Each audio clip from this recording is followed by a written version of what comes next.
Did they really just remove the biggest colossal failure of 2014 in manga in this episode of Taizai? Manga readers know what I'm talking about. But let's just say this, okay?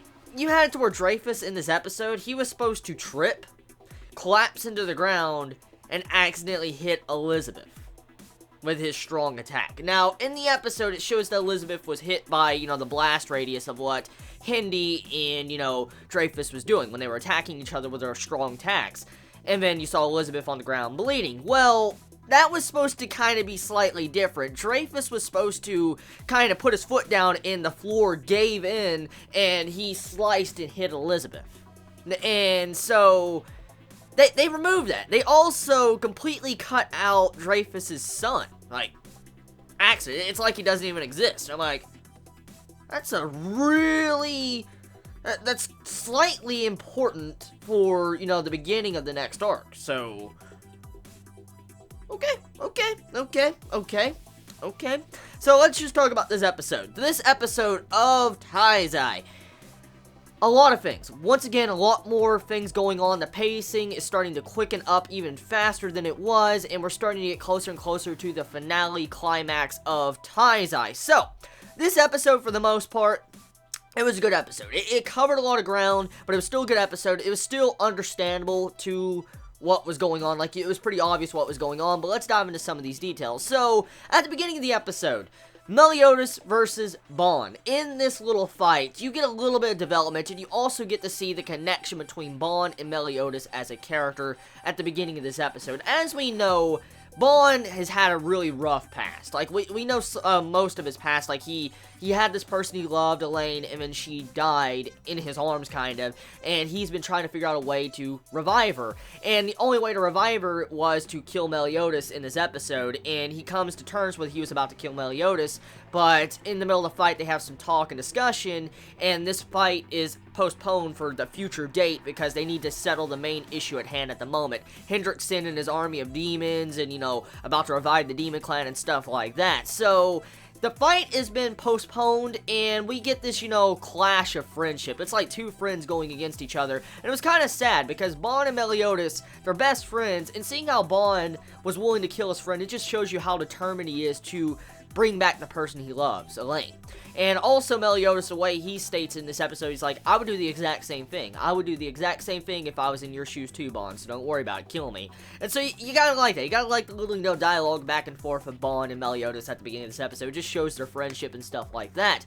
So, next thing I want to mention. So, we see Bon attacking the demons. Like, when Bon attacks the demons after the Mellie Otis and Bon fight, Bon starts attacking the demons, and he goes after Jericho. And in the act of this, you see it to where he extracts this little demon, like, seedling thing out of Jericho, and it's, the demon blood that was inside of her. So, they didn't really clarify that much, so I want to slightly clarify that for you anime onlys. So, Bon, as we know, he has, his ability to where he could snatch things from people, like their, physical capabilities and stuff like that. He could snatch anything he wants with his ability, and he used his ability to do that. He used his ability to remove the demons outside of the, Holy Knots, or the new generation Holy Knots. They didn't really clarify that. They didn't really even try to explain it. They didn't even try to explain what Bon was trying to do, and so that's what happens when you try to quicken the pacing up too much to get to a conclusion with 100+ chapters. So yeah, we're just gonna have to deal with it, but it was a lot more detailed in the manga. I'm just gonna say it was explained and why Bon was able to do something like that. Just letting you know, Bon used his ability to be able to extract, the demon seedlings out of the people and to save them. And in a sense, that's what he did to everybody else. That was like the only way kind of to save them. So moving past that point, we also have to where Jericho in this episode of Taizai. You gotta love the graphic nature of these recent episodes of Taizai, and this is when the manga really started picking up into being something like, oh my god, it's amazing, because you see this darker outlook on Taizai, especially when you saw Jericho grab her brother and just smash him. That right there, very brutal, very violent, and it was just like, oh my god, when you see, how she's, like, killing her own brother. It was a really dark scene of the episode, and to see also how, like, these monsters or whatever are just laughing, you just hear these creepy, disorientated, demonic laughter in this episode. man, the voice actors and the studio, you know, A1 Pictures that is actually putting the voice actors on these demons, doing a damn good job. Like, it's giving me some Berserk vibes. Hopefully, I'm not the only one that thinks that, but when I see some of these demons, and I see, you know, how the voices are done in this episode, it reminds me of Berserk, or it's the voices I envisioned when I saw some of these demons when I was reading the manga Berserk, and it's creepy. It's really creepy. Like, the demons are a lot creepier than they were in the manga, especially when you add on these voice actors and this creepy-ass music. And I like the way the tones were done in this episode, especially with the Jericho moments when, you know, she was just rampaging and killing things. Just really cool. So, looking at the other aspects of the episode, you also have it to where King has to kill his best friend once again and eradicates his body in this episode, which it's very sad because King now has killed his best friend 3 times. 3 times in 2 in 1 day. It's sad. It's sad and messed up because, I mean, imagine if you were forced to kill your best friend 3 times and 2 times in 1 day, and then you had it to where your friend was breaking down, he could barely speak because, you know, he's lost all of his self-control, and he's like, kill me. That right there, sad. It's really sad. I felt like the way that was portrayed, it was really good. I like that part in this episode, and so I couldn't ask for more when it came out of those scenes between King and, you know, Hellbrom. Those were really good scenes.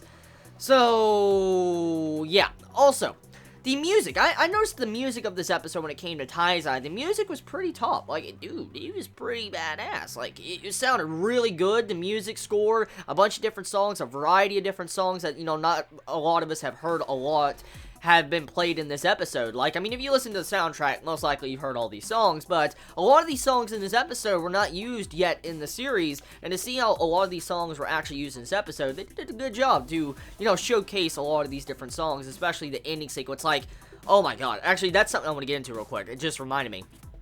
Hendrickson.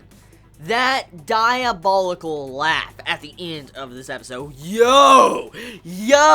I did not expect that. Like, okay, so I remember, you know, Hendrickson laughing, but I didn't think it was going to be something like that. Like, whoa! The voice actor of Hendrickson at the end of this episode, when he's like, you know, I can't imitate it. I can't fucking imitate it. But he's, like, sitting there, like, laughing, and he sounds like the Joker or something. He just sounds like a demon, like a devil. And when he's sitting there laughing like that, and you see the animation of his face, A1 Pictures, I have to say, that right there, that laugh alone saved this episode. Like, just 10 out of 10 episode just for that scene. Just that scene was so freaking good. Like, I did not expect a laugh like that. Did anyone else expect a laugh like that? Like, whoa.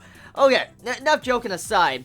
Dawn Roar makes an introduction in this episode. Thank God that they're actually somewhat relevant to this arc, even though they've been kind of, you know, out of majority of the arc. They are at the very least there. I mean, they're there. I mean, I don't know what for. I mean, they were just there taking out demons, and all the demons are kind of destroyed at the end of the episode. So, yeah. Good job, Dawn Roar. You did good. You saved everybody. You saved everybody. Damn good job. Damn good job, Dawn Roar. Good job. Okay, so, not joking around. At the end of the episode, you also have it to where Bond, he gets really upset because his head goes straight through the rock wall, and he sees the red demon corpse inside the rock wall. He gets pissed, and he's like, hey, Hindi, how'd you get that? And he starts beating the shit out of Hendrickson and forces him into that cave with the red demon, and then episode ends. So yeah, the episode's very hype and orientated. Like, it has a lot of hype, makes me built up to want to see how it's going to conclude. Good episode overall. I mean, it has its problems. It has its fair share of problems, especially with pacing issues, animation issues in some parts, but it was a damn good episode nonetheless. So tell me your thoughts in the comments below. You all have a wonderful day or night wherever you live. Please be safe. Chibi out.